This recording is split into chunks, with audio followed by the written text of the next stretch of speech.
Okay, we're going. Oh, All right. you mean? Oh yeah, you can mute it. Oh, you're not muted. Wait, what?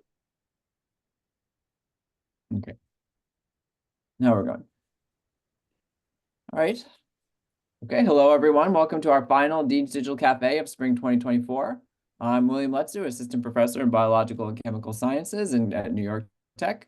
And on behalf of Dean Quigley of the College of Arts and Sciences, I'd like to thank all New York Tech students, faculty, staff, alumni, and guests for tuning into today's event. I'd like to remind everyone that today's talk is being recorded. We'll be taking questions following the presentation, but should you feel free to enter questions into the chat at any time.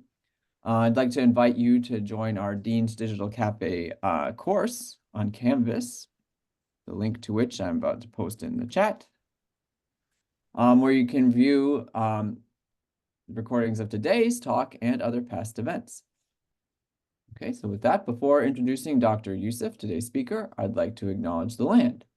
The Long Island campus of New York Tech sits on a larger territory known as Pominoke, which was home to numerous indigenous communities, including the local tribes of the Mattincocks and the Merricks. I'd like to acknowledge the land, the stewardship, sovereignty of the native peoples, and their enduring importance, even in this virtual environment, to our work and community here today. All right, and now I'm pleased to introduce today's speaker, Dr. Mena Youssef. Mena received his PhD in chemistry from NYU in 2019, and as a graduate student, he focused on microscale particle synthesis, engineering, and self-assembly, as well as active matter. After receiving his PhD, Mena completed a postdoctoral teaching fellowship at NYU, where he taught chemistry and material science courses to non-science majors. Mena joined New York Tech in 2020, and since then he has taught and developed a number of chemistry courses that have instilled in his students a desire to understand the universe on a molecular level.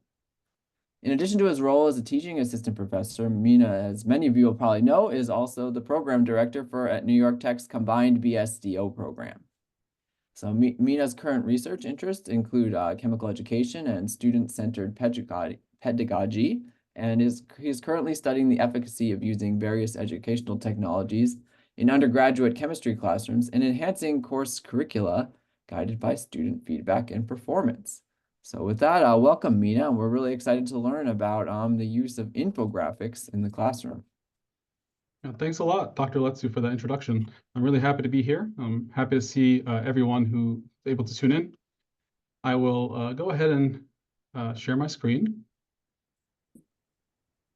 which I don't think I have permission to do. Yes, okay, thank you.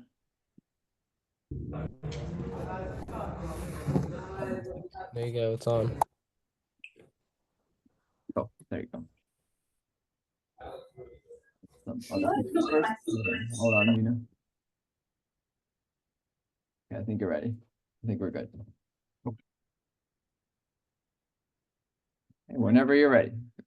All right, so today I'm going to be sharing some insights and some student feedback about using infographics in the classroom. Quite a few of the students I've had the pleasure of having in my classrooms are actually on this Zoom meeting. So I'm looking forward to kind of just sharing some of the information on how we can use infographics for teaching and learning. If we choose to do so, maybe what they're good for, what they might not be so good for, and kind of tailoring it for your use in the classroom and as you go along and as you learn. So educators have, I'll use a laser pointer here. Educators have tried a number of things to try to engage their students in the classroom. And I follow the Journal of Chemical Education pretty closely. So these are just three different ways, three examples of how educators will try to keep someone engaged. You know, you're trying to teach someone and keeping them sort of alive with you while you're getting some information across. And so every edition of this journal, every volume that gets published, we'll see a lot of games and activities being generated specifically for chemistry. I'm speaking more from the chemistry side of things as a chemistry professor, but you can imagine this is true for any other type of class. Educators are also trying to use and develop multimedia resources, educational technologies. I've used Kahoot in the classroom, for example. You see this paper was describing the use of light boards and the learning glass in the classroom, where an educator can actually write a chemical equation or chemical reaction and kind of show it to the students behind this glass with a nice setup and nice, it's nice and colorful. And entire courses have actually been structured and sort of invented and developed to try to keep students engaged. So for example, this course describes the chemistry of cooking and the chemistry of food. It's kind of like a lab course that was developed to describe the intricacies of the chemical reactions that occur while you're cooking. So engaging students and engaging an audience in general is something that is really on the top of an educator's minds when they're trying to keep their class engaged and trying to get them to learn more effectively. So this talk is going to be geared towards using infographics and how we can use them in the classroom, both as instructors for teaching and also how you can use them as students to kind of enhance your learning. So before we go into the details, we should probably describe what an infographic is. And this is an infographic that describes what an infographic is. Basically, it's a visual representation of information or data. And its goal is really to make the content more digestible, make complex ideas easier to understand. It should be engaging. And you'll see that infographics will typically not contain many words. You see many images, icons. You might see some charts, some graphs, depending on the type of data that's being presented. And it should be memorable in that you want the reader and the person looking at the infographic to really take something away. You want it to stick with them. And it can also help if there's a language barrier. Let's say you're in the classroom. Infographics, because of the visual nature and the use of images and icons, will be more accessible than just text on a slide, for example. So you see the bullet points that I've kind of went over here, they are pretty much mimicked in this infographic using maybe not fewer words, but using many more engaging elements. So infographics give you a summary or a big picture of a certain idea. They use a lot of images. They use simple icons. They might use maps or charts and diagrams. And pretty much everything I was able to say using these 4 bullet points is communicated in a pretty detailed manner, actually, in this infographic. And we see infographics being used quite often these days. I actually pulled up one from the New York Tech website. This is an infographic that is trying to communicate student enrollment. So you see some numbers about the number of full-time students. You see a breakdown between the undergraduate and the graduate students. You see the number of medical students. And of course, there's information here that communicates different aspects of education. So you see some information here about financial aid. You see information about diversity and the student to faculty ratio, and so on. So we're able to communicate quite a bit of information here using not too many words, and the icons can help sort of direct a reader. If you want to make an icon, more attractive, you can use different colors that might attract someone's eyes a bit more. You might want to think about contrast. You can also think about fonts.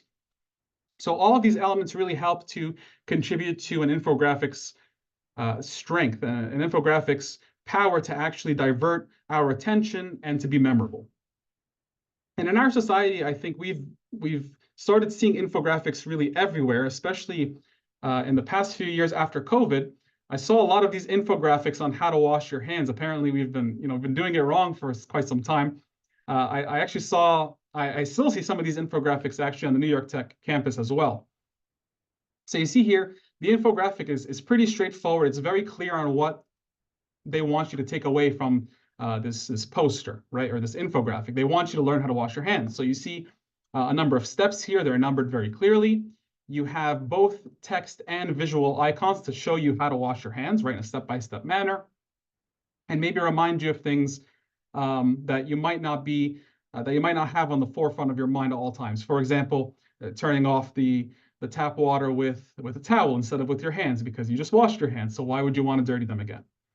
On the right here, I have an infographic that I'd actually like a lot on the use of hand sanitizers and how they actually fight infection. So you have here a little bit about the chemistry behind what's actually in the hand sanitizer, some of the alcohols that are used, and you have some information about the biological aspect, right? So how do the hand sanitizers actually work? How do they fight viral infections versus bacterial? And how effective are they and so on. They go a little bit into the alcohol levels and so on. So I would argue and say infographics are very important in society, and we see them quite often regardless of what field we're in, or even if we're just going about our day-to-day lives. So I'll try to make a connection here on how we can use infographics in the classroom. And there's a number of different ways we can use them both as educators and as students in the classroom to kind of help our students retain information, but also for students to help you understand material a bit better. And they can be used in a number of diverse different ways. You can use them to introduce a topic or to summarize a topic. So we can kind of go in the beginning of a module before you start to introduce the complexities of a topic or of a time period or of a disease or some sort of biochemical process, or you can use them to sort of summarize or recap the main points in a chapter or a module. They're excellent visual aids, so you can help your audience kind of follow through using more icons and images as opposed to text. You can help the audience visualize data. And you can also help if your class is more discussion-based, or if you're giving a talk and you want to start a discussion or even a debate, you can actually do that using an infographic. And a good example of that, I saw an infographic the other day, and it kind of speaks for itself. It's asking, do students eat like prisoners? And you sort of see the infographic split up into two halves. You see the typical prison meal, a typical school cafeteria meal. And you can just put this on the screen and just let your audience read it and kind of come to a decision on their own. I mean, I'm not an expert in this, but you can actually imagine the debate and the type of conversation that would be sparked by showing an infographic like this. Right? One group of people might analyze and say, well, they're similar because of the dietary needs of a human being. Another person might look at the budgets and think about it from a more monetary or financial perspective. And you can generate quite a bit of conversation just by showing this infographic that actually contains quite a bit of information, sort of in a comparative manner. Now, what I'll do for the remainder of my time speaking here is really look at the last 3 points. How can we use infographics in the classroom to display creativity and kind of showcase creativity, and related to demonstrate the comprehension over some sort of concept? And I'm of course teaching chemistry classes, so I'll be showing you examples of chemistry infographics, but this I truly think can apply to any course that you're teaching, which I'll try to prove in the next slide or two. And I'll also speak a little bit about the power and the use of infographics for being able to explore a concept or a course content in a bit of a deeper way. So even though I will be showing a lot of chemistry infographics, just to kind of prove my point if I haven't already, the possibilities are endless for the types of infographics that exist out there and the types of infographics that you can make as a student, as an educator, or as someone interested in anything, honestly. The number of resources out there are countless. I'm showing 2 examples here. The infographic on the left is on the structure of DNA, so a bit more like a biological example. And you might say, well, that's too sciencey. Well, I also have a historical example here on the Roman Empire. And really, if you're making an infographic and if you're showing it, you can really pick and choose the information that you want your readers to gain. So this biological example, you sort of see the focal point here is this large DNA double helix. And you see that they talk a little bit about the bases and the sugar phosphate backbone, so you understand the actual chemical structure. And then they go into the actual bonding here, so the hydrogen bonding that's present among the base pairs. And they even talk a little bit about how to go from DNA to protein, so a little bit about that transcription translation process. And depending on how this infographic is structured, you might choose to not take this much space to actually speak about the production of proteins, right? You don't have to include any of this information. So you tailor the infographic to your needs and what you want your actual audience to take away. On the right here, tons of information that we can look at this infographic, we can have a discussion on it, and then we can go into a lot of detail about any one of these aspects. Do we want to speak about the geography, right? The actual land that the Roman Empire kind of had control of? Do we want to speak about the rulers, the language, the size of the army, the currency, the type of government? All of these things are kind of present here and they're kind of flashed at us, but we can actually go a bit deeper into any one of these aspects and study them in a lot more detail than what's shown here at the infographic. So the infographic kind of gets the thoughts going and gets us thinking about the different possibilities for discussions that we have regarding this specific example of the Roman Empire. So I'll transition here into how I used infographics in the classroom, and a little bit about what I personally learned from their use, and a little bit of my student feedback as well. And if you're on this Zoom meeting and you're one of my students, you might see one of your infographics, but they've been made anonymous, so don't worry. I'm not putting anyone on the spot here. The first thing I'll talk about very briefly, because the majority of the talk is dedicated to an infographic assignment that I started assigning in my classes. I also started using infographics to teach or to reinforce and recap chemical concepts. And I'm just giving you one example here. In our general chemistry 1 course, we speak a lot about chemical structure and what molecules look like in 3 dimensions. And so this picture on the left, this is taken straight out of an open source textbook. And it does the job. It actually contains all the information you need to conceptualize and even visually understand a little bit about the molecular structure and the 3-dimensional structure of these compounds. And it's pretty simple. All you really have to do is look at the number of electron groups, and you look at the number of lone pairs that molecule has. So for example, if you have 4 electron groups around a central atom, and there's no lone pairs, they all are distinct atoms, you would say that compound has a tetrahedral geometry. It's called AX4 for shorthand. And we can do that for a number of different chemical structures. And this works, I would say it works pretty well, right? But I would say that the infographic on the right actually contains the same amount of information and is a lot more aesthetically pleasing. It's a lot more visual. Its use of different colors for the different types of electron groups, so 2 to 6. So just like we have 2, 3, 4, 5, and 6 electron groups in this infographic, we have the same information here. But you see that color is another element that's added to the infographic. We also have the different number of lone pairs here. So the example that we saw here was 4 electron groups with no lone pairs. That's tetrahedral. We see that right here, 4 electron group with no lone pairs. That's also a tetrahedral geometry.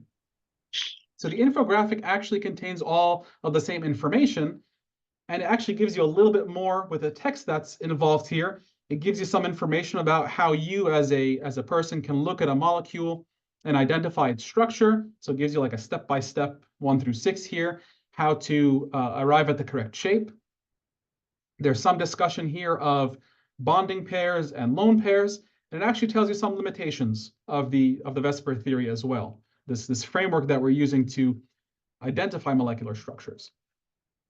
So, I include this infographic to either recap or introduce the topic. And of course, the students also have their textbook, and different textbooks will have different images, different ways of communicating this concept. But I do strongly feel that this infographic actually does an excellent job in recapping or showcasing the different structures. And of course, it's very difficult to use an infographic for every single concept that you're going to introduce in the classroom. I wouldn't necessarily spend all of my time making sure that every single slide is just an infographic, because you might want to, after introducing the concept of molecular structure here, maybe you want to go a bit deeper into why that structure arises. And that might not use an infographic, right? You might use a video or a simulation, or you might just use a molecular model kit.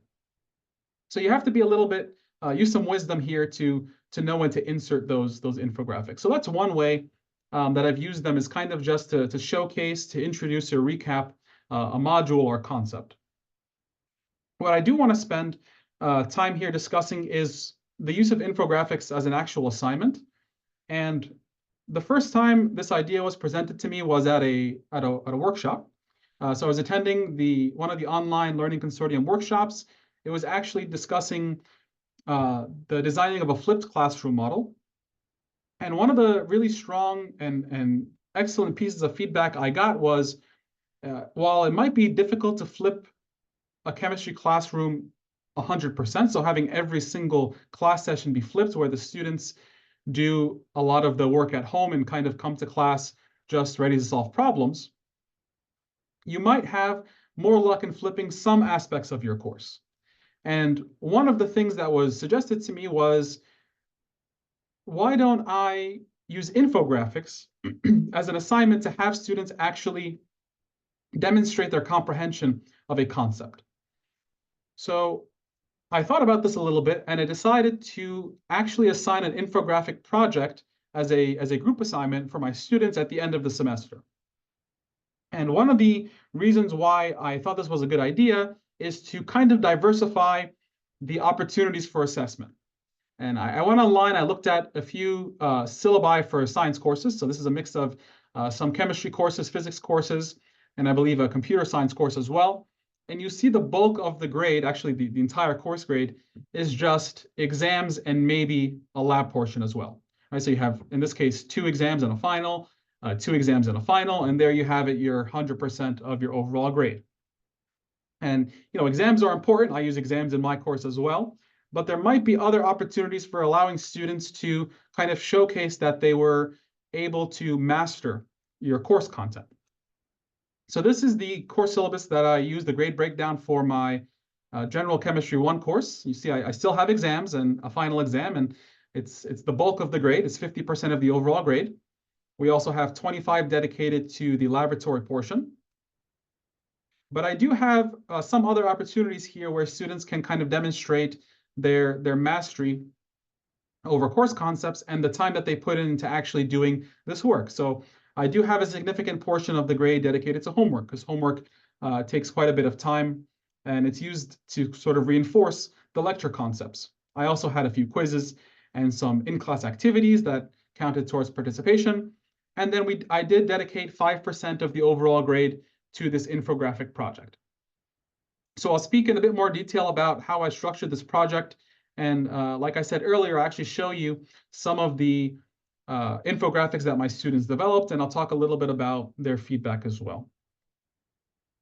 So I had some objectives in mind on what I wanted my students to get out of doing this project. I wanted to make sure it was aligned with the course's learning objectives and the learning outcomes. The first thing is, since infographics are used in society and they're pretty much all around us, it's pretty important to be able to understand infographics and also be able to make an infographic to communicate information effectively. And so if we're going to kind of follow along here with this infographic, this is an infographic showing you what infographics are supposed to do. They're not just jumbled up random pieces of data. Right? If you're taking a course, yes, each course session might be kind of isolated, but there should be a common thread. If the course was sort of structured properly, there's a common thread sort of running from the beginning of the semester all the way to the end. So when you sort of graduate from that course, you complete that course, you don't want all the information to just be like jumbled up pieces of Legos in your mind, right? You want there to be some sort of harmony between all of that information and those concepts that's sort of logical. So you have the independent pieces of information from the course that you have to think through and sort. You have to find a way to kind of arrange it, and then find a way to visually present it in a way that looks very nice and appealing to a reader. So in the same way, I wanted my students to really think critically about what they were learning in the classroom, taking that information, sorting it in their minds, and then finding a way to present it in a way that makes sense to the reader and in a way that allows them to actually teach a concept to the reader. So I gave the students quite a bit of freedom about the concepts that they can choose. So they can choose a concept from the general chemistry curriculum. They can also choose to talk about the history of chemistry, the development, for example, of a drug, or the development of a chemical or analytical technique, or they can simply use an example from the world around them. A lot of my students are in the health professions or studying, or they're pre-med students, so they chose medical examples. But I really gave them the freedom to choose content that kind of resonated with them. I wanted them to not necessarily be comfortable writing papers, because I know they're going to see that later on and they see that in the writing courses, but can they use images and text and icons to support the communication of that course concept? And finally, I made this a collaborative assignment, so students actually had to work in groups to kind of support that classroom community feel. So what I gave my students was a module on Canvas that was created, and I organized it to contain this information. First, I had a video recording, kind of similar to what I'm doing with you right now, with the instructions of the assignment. They also had a Canvas assignment page that went through all of my expectations.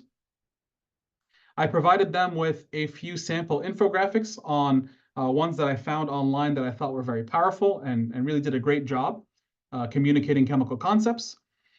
I mentioned this was a group activity, and so I actually randomized the groups. I just took the entire roster, I put it into a random list generator, and I had my students work in groups of 4 and 5 on this infographic assignment, and then I gave them a detailed rubric to kind of show them exactly what I was looking for in the assignment. And I'll go through the rubric really quickly just to show you kind of how I thought through assigning points here. It was 5% of the overall grade, so I essentially had 5 different categories where I graded based on the content of the infographic. So what it actually contained. Was the information accurate? Was it appropriate for our general chemistry course? Me as a reader, when I look at that infographic, do I actually have enough information there to understand the concept and have some sort of foundation to build on? So that was worth 1 point. Each of these are worth 1 point, and basically you either got full credit, half credit, or no credit, depending on what you fell on here. I also graded on organization. So an important aspect of the infographic is you do want your information to be presented in a way that's very organized and systematically and flows logically. So organization is a pretty important aspect here. You don't want the infographic to be messy or confusing. You want to make sure that the reader is able to comprehend the concepts being communicated. I had a point also for clarity. So the concepts that are presented, are they easy to understand?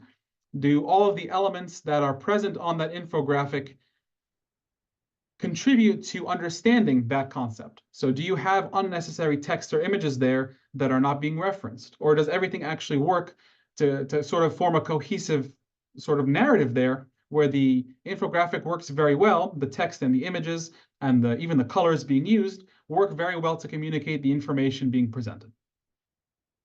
Now, arguably, the most important one is visual appeal, because after all, infographics are visual aids that help us understand information. So you want to make sure that the fonts you use and the colors you use are not clashing. So you want to think about the color of your text versus the color of your background, the size of the text. It shouldn't be too large and it shouldn't be too small. So these are all things that I spent quite a bit of time describing in that video that students were given, and also things that I kind of highlighted in the good examples of infographics that I use as examples as well. I also had 1 point for citations, of course, since if we're not generating something, if it's something we're borrowing from somewhere else, whether it's a textbook or a book or an online resource, we want to make sure to give credit where credit is due. So that was the 5th point there for the infographic. And so I'll just show you a couple of examples of great infographics in the field of chemistry, and then I'll move on to show you some examples of infographics that my students created. So this infographic is an example of a very powerful one, which shows you how the Statue of Liberty became green. If you didn't know, Statue of Liberty is made out of copper, and copper is not normally green, right? Copper is this copper color, right? This orangish, tannish, brownish color. And this is what the Statue of Liberty looked like when it was initially gifted. And it might be kind of surprising to learn, or not so surprising, depending on how much chemistry background you have. It didn't take very long for the Statue of Liberty to actually change colors. It took about 20 years, from 1886 to about 1906. This is documented in a few writings that we have from those time periods.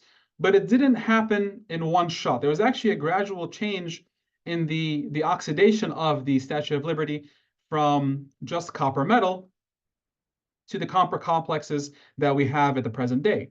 And it'd be pretty interesting. Imagine if you saw Statue of Liberty kind of turn pinkish in your lifetime and then turn into a deep green and then maybe a lighter green or pale blue color over the span of 20 years. So you see very clearly here that the infographic is showing you the chemical reactions and what's actually involved in the change, a chemical change in the Statue of Liberty's color.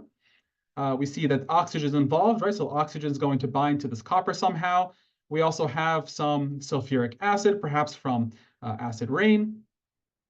That's going to actually work to change the chemical composition of this statue. And then you also see some words that are being used at the bottom here to kind of recap what's actually happening. So they don't just let you just assume what's happening. They give you some direction, starting from the initial color and composition of that statue to what we have in the modern day.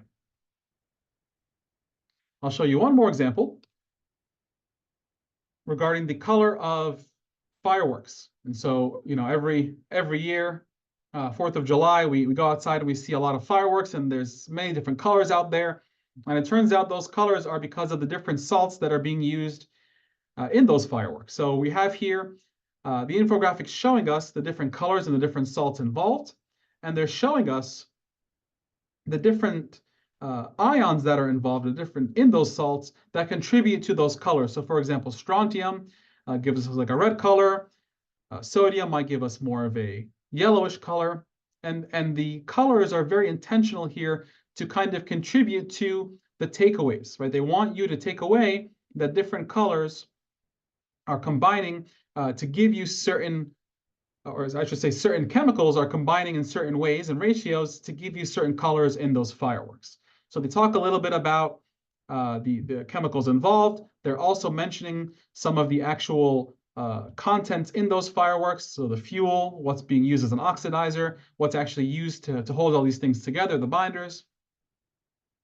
And it's a very clear infographic that works very cohesively to show you how these fireworks actually work. So these were some examples that I provided my students, and I kind of just let them run with it. You know, I wanted to see how creative they could be, and I'll share some of those infographics in the next few slides. In no particular order, I'm not picking favorites. I had to pick a few because I can't show 80 of them. So I'll just show you a few of the infographics that my students came up with. So this first one took the different components of chocolate and spoke a little bit about the chemical structure. So you have the chemical structure for 4 compounds here and what those different chemical compounds actually do. And you see, of course, a very clear color scheme. We're talking about chocolate, so why not put some visual, pictures of chocolate bars. The background is like this chocolate color, right, this brownish color. And speaking about how these different components, these different chemical compounds actually do something to us when we eat chocolate, right? So for example, this first one causes, here it is, boost the dopamine levels. So you might think that this phenolphthaleamine sort of contributes to when you eat chocolate, many of us are happy. Well, why are we happy? Well, we know dopamine is one of those chemicals that causes us to be happy. So if you can actually increase your dopamine levels, you can be happier. And this chemical compound can contribute to doing that. And I won't go through every single one here, but you get the idea. It's kind of working in a cohesive way to show us the different aspects, the different chemical aspects, the different chemical molecules that are present in chocolate that contribute to its flavor and also some physiological responses. Another example that I had was the use of so brushing our teeth. Everyone brushes their teeth, hopefully, and so it's a good idea to talk about how that works on a chemical level. And we hadn't actually discussed this infographic assignment was assigned in the first semester of the 2-semester general chemistry sequence. We hadn't actually discussed complexes, but it turns out that complexes are actually heavily involved with brushing your teeth and enamel. And so I hope that, whatever group of students worked on this infographic, hopefully when they got to the second semester of general chemistry, they thought back, oh, hey, we we use this in our infographic, and now we actually understand complexes in a bit more detail. We understand a little bit more of the intricacies and the details. Even though they included it here in the infographic, they might have been able to go back and actually expand on that knowledge in the second semester. And so they spoke a little bit about enamel. They spoke about why fluorine, what exactly does it do, the demineralization versus remineralization of our teeth, how does that work, a little bit about calcium and phosphate. And you see that the color scheme, once again, is very consistent, good use of fonts. I think one of the comments I made here was, for me, was a bit difficult to see, white text on a very light blue background. So that was one comment that I made. Maybe if I was to redo this, I might choose a slightly darker font. But overall, a really solid infographic that's very clear, uses both text and images to kind of communicate this concept. I'll just show you a few more student submissions. The first one on the left here, the chemistry of a candy cane. So this was actually assigned close to the end of the fall semester. So it was around that Christmas time, and one of the groups chose these candy canes, and you right off the bat, very memorable, you see that they're using Christmas colors, right? And that's very fitting because candy canes are traditionally attributed to the Christmas time. So you see the use of white, green, and red. This group took a look at the chemical composition of the candy cane, which is pretty much just sugar, right? So sucrose, they did molar mass calculation. They introduced a little bit of dimensional analysis here, where they talked about the amount of energy provided from a candy cane. So you can actually convert calories to joules per gram using some information that's readily accessible online about serving size and so on. The infographic on the right talked about the chemistry of beer, so how beer is produced, and also a little bit about the chemical species that are present. So you have here kind of from the malting step all the way to the fermentation step, the different stages involved. And you have a few examples of different chemical compounds here, some oils, some esters that are involved in beer, and a little bit about what they do in terms of flavor profile and so on. The one in the middle was pretty unique. This was an infographic on a recipe for mac and cheese. So the students actually made up their own chemical equation here. They came up with symbols for macaroni, for milk, and for cheese, and sort of combine it together in certain ratios to make your mac and cheese.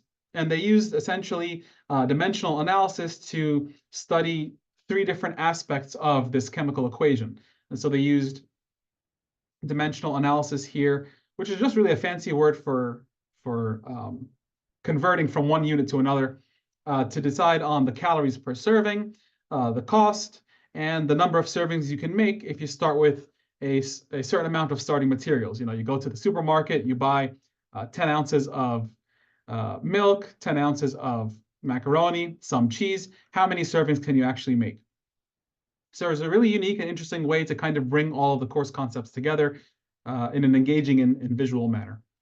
So these were some examples. I wish I had time to go through more, but I do want to take some time here to, I sort of spoke about this from the educator's perspective. I wanted to kind of give you some feedback from the student perspective. So I had my students fill out a short survey and just kind of communicate to me if they felt like this project was worth it. Did they gain something from it? Was it good for their learning experience? So I'll share some of that feedback with you. I broke it down into a few different aspects. So the first aspect was engagement. So at the end of the day, the reason why I assigned this assignment was because I wanted an activity and an assignment that not only accomplished the learning objectives of the course, but was also engaging, as opposed to just tacking on that 5%, to the final exam or to the midterm exams. So the response was overwhelmingly positive, and I've done this, I've assigned this twice over the past 2 years to each cohort of students that I got. And both times the response was overwhelmingly positive. Most of the students really enjoyed this assignment. Many of them said it was actually their favorite assignment over the span of the course. Many of them spoke about the ability to take the course concepts and actually apply them to real-world scenarios. And they were once again really given that freedom to make those connections and choose a topic that they found interesting.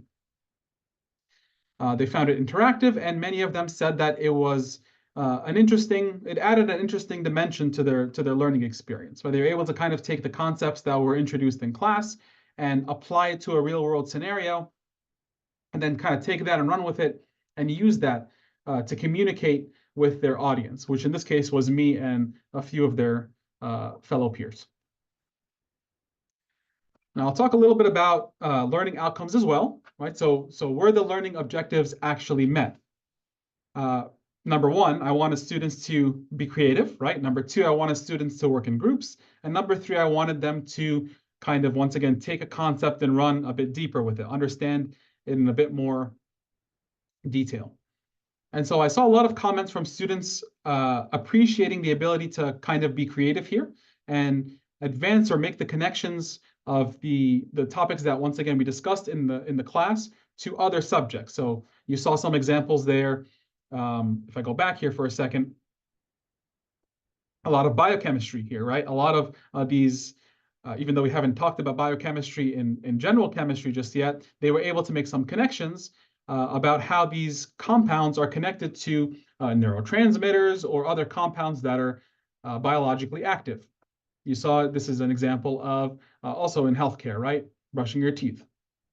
And then just some fun examples, right? Candy canes, beer, and mac and cheese. So the students really had that freedom to choose. And I saw a lot of comments that also the students, while they enjoyed the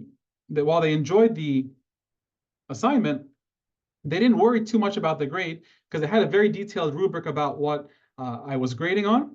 And as long as they really followed the instructions, most of the students did really well on the assignment. Another comment here on being creative and understanding the concepts introduced in class a bit deeper. Along with being creative, you really have to think outside of the box for an assignment like this, right? You don't just want to simply, you can't just copy a slide. I mean, I forbidded that for this assignment. You can't just simply copy a slide, and you can't just simply take a picture from your textbook. You kind of have to brainstorm a little bit and think about how you can apply the course concepts to the real world. And I saw some really encouraging comments about motivating. The groups were kind of motivated to learn even more about a specific concept. And some other added benefits. Of course, I wanted students to get comfortable with their peers and working outside of the classroom in a collaborative manner. And many students actually said they appreciated that aspect of the course. Technically, you can assign this as an individual assignment, but I do think there's an added dimension there of students working together collaboratively on an assignment like this. It's a unique type of assignment, so it's typically different than what a student might expect in their classes, whether it's a quiz or an exam or a writing assignment like an essay. It's sort of a unique way for a student to be able to engage with the material in a non-traditional way. And actually, if you have a student in your class who's more artistic, right, who's great with visual elements, maybe they don't have that opportunity on an exam or on a writing assignment to actually showcase that talent, even though they do understand the material at a very fundamental level. This type of infographic assignment can actually allow the student to showcase their talents in a bit of a different way. And finally, this may have got students thinking about building their own infographics or using and seeking infographics as a way for them to study and sort of reinforce course concepts. So maybe if they want to go a bit deeper, they want to learn a bit more about bonding, maybe they can actually go online, find some infographics about bonding to help them bolster their learning experience. So those were some of the feedback that I got from my students. That was anonymous feedback, so I don't know who wrote what, but overall it was an overwhelmingly positive response. I'll leave you with some things to consider that I've kind of learned over the years as well. That might be good for us as educators if we're thinking about assigning this to our students in our courses. The first thing is about timing and due date. I had initially thought to assign this at the end of the semester because I wanted students to see most of the course modules before actually having them work on this type of assignment. I did receive some feedback that this was due during finals week, and of course that's a very busy time for students. They're dealing with their final papers, their final assignments, maybe studying for their final exams. So in the future, I might think about actually making the due date for this assignment a bit earlier in the semester, maybe in that final third as opposed to the final exam week. You might want to think very carefully about group member assignment. for me, we don't have, in General Chemistry 1, there's not too many opportunities for group work. This is really, aside from in-class, problem solving, students working together in groups, this is really the only group project that we had. So I randomly assigned the groups. Like I said, I just had a random list generator. I stuck the names in the roster into that list, and I assigned the students randomly. But if you're teaching a course where students are presenting in pairs, or if students are working together on a project throughout the span of the course from start to finish, maybe you want them to keep that same group, right? Maybe you want them to actually, as part of their group, you are tasked with maybe a final presentation and a final infographic project. And you might not want to mix up the groups just for the sake of consistency, so that they're able to sort of build that connection throughout the entire semester. In terms of assignment weight, I mentioned that for me, it was 5% of the overall grade. Of course, every instructor knows their course the best. Do you want it to be a standalone, right? Do you want it to be 5, 10, or more % of the overall grade, depending on the complexity of the assignment, depending on your expectations? Or do you want to simply use it as maybe an additional homework assignment, or kind of count it as a writing assignment, right? And let's say you drop the lowest assignment grade. Of course, every instructor knows their course best, and they can make those decisions individually or as a department. The guidelines, when I was introducing this project to my students, I did want to give them some guidance. I didn't just want to say, create an infographic and that's it, right? And then they just have no guidance about what to expect or what I'm grading on. So I gave them some loose guidelines about what I'm looking for. You saw the rubric. The rubric was quite detailed about the concept had to be appropriate. It had to be something that we covered in the course, but I wasn't so strict in terms of you can only speak about X, Y, and Z, right? The students had a lot of flexibility there and freedom to choose concepts that were interesting to them. And finally, you want to make sure that the assignment aligns with your goals. So for me, teaching chemistry courses, of course, the infographic had to be communicating some chemical concepts in a way that was the reader was able to learn or have a solid foundation based on the information presented in that infographic. So these are just some things to consider that I'll be definitely thinking through as I continuously edit this assignment and make some changes to make it better year over year. So with that, just to sort of recap, hopefully you're convinced that infographics are an important aspect of our society. They're used quite often. They're very useful in data visualization and communicating knowledge. They can be used in teaching, in learning, and in pretty much everyday life to make a complex idea more accessible, kind of into more digestible, smaller chunks. We can use them in the classroom as educators and as students, and we can also use them as a method of assessment. And I'm happy to answer any questions. I also have my email address here if you'd like to follow up on this. I'm happy to get that conversation going as well. And thank you all for your attention. All right, well, thanks, Mena. That was a great talk. Thank you. And that was some great work from the students. That was really impressive. Those are very professional looking.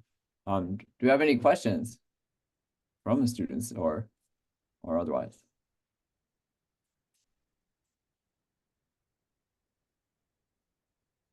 Well, I have a question to get us started, or finished, or as it may be. What do you think about making these posters as a format for posters at academic conferences, right? Like, is that a good way to present scientific results as an infographic instead of thinking about it as a poster, thinking of it as this digestible chunks of what you did? That's a really interesting question. Because I think I was at Source 2 years ago, and I believe I actually saw infographics on display, which were very different than I don't remember the name of the showcase that it was a part of, but I do remember seeing infographics, and I do think we're going to be seeing a lot of infographics at poster sessions.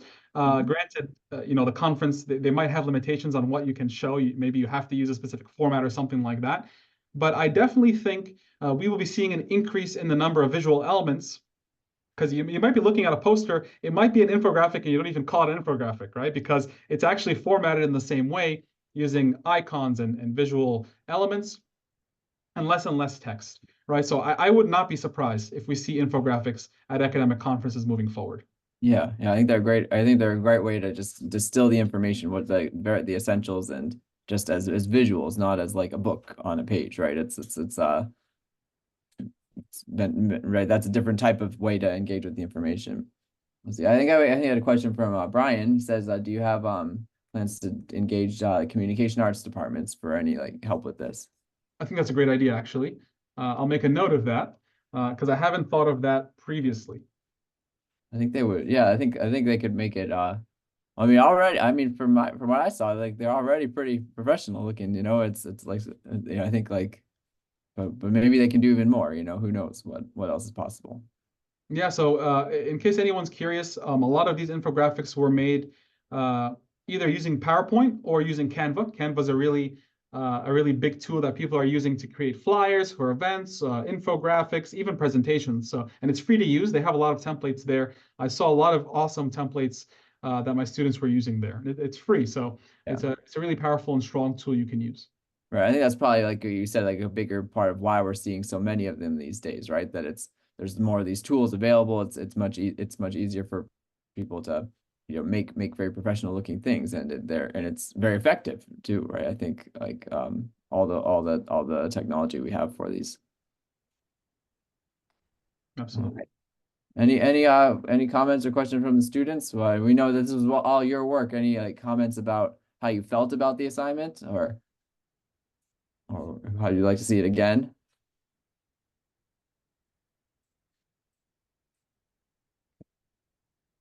Maybe we're a little shy, but that's okay.